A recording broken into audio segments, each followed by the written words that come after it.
গীতা পাঠ অপেক্ষা ফুটবল খেলা ভালো, এটি স্বামীজির একটি গীতা পাঠ অপেক্ষা ফুটবল খেলা ভালো, এটি স্বামীজির একটি অর্ধসত্য বর্জন।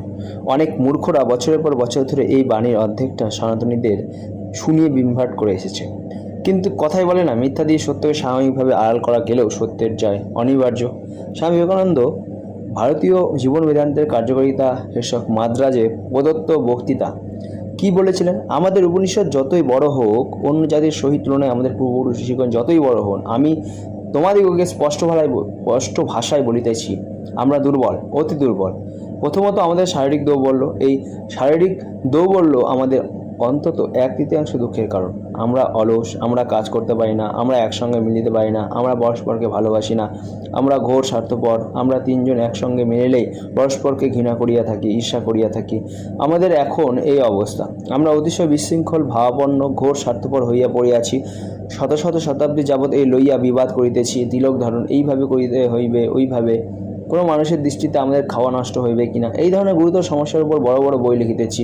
যে জাতির মস্তিষ্কের সমুদায় শক্তি এরূপ অপূর্ব সুন্দর সুন্দর সমস্যার গবেষণায় নিযুক্ত, সেই জাতির নিকট হইতে বড় রকমের কিছু আশা করা যায় না। এরূপ আচরণে আমাদের লজ্জাও হয় না। হ্যাঁ, কখনো কখনো লজ্জা হয় বটে, কিন্তু আমরা যাহা ভাবি তাহা করিতে পারি না। আমরা ভাবি অনেক কিছু, কিন্তু কার্যে পরিণত করি না। এইরূপে তোতাপাখির মতো কথা বলা আমাদের অভ্যাস হয়ে গেছে। আচরণে আমরা পশ্চাৎপদ। ইহার কারণ কি? শারীরিক দুর্বলতাই ইহার কারণ। দুর্বল মস্তিষ্ক কিছু করিতে পারে না। আমাদিগকে সবল মস্তিষ্ক হইতে হইবে। আমাদের যুবকগণকে প্রথমত সবল হইতে হইবে, ধর্ম পরে আসিবে। হে আমার যুবক বন্ধুগণ, তোমরা সবল হও, তোমাদের নিকট ইহাই আমার বক্তব্য। গীতাপাঠ অপেক্ষা ফুটবল খেলিলে তোমাদের স্বর্গের আরও নিকটবর্তী হইবে। আমাকে অতি সাহসপূর্বক এই কথাগুলো বলিতে হইতেছে, কিন্তু না বলিলেই নয়। আমি তোমাদিগকে ভালোবাসি। আমি জানি সমস্যা কি, কাটা কোথায় বিধিয়াছে। আমার কিছু অভিজ্ঞতা আছে, তোমাদের বলি।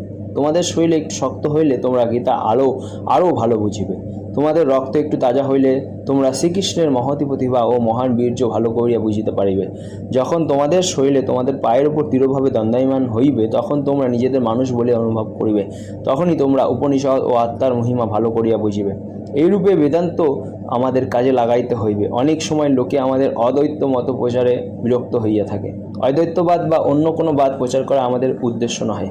আমাদের এখন কেবল আবশ্যক আত্মার এই অপূর্ব তত্ত্ব, অনন্ত শক্তি, অনন্ত বীর্য ও অনন্ত শুদ্ধতা, অনন্ত পূর্ণতা তত্ত্ব অবগত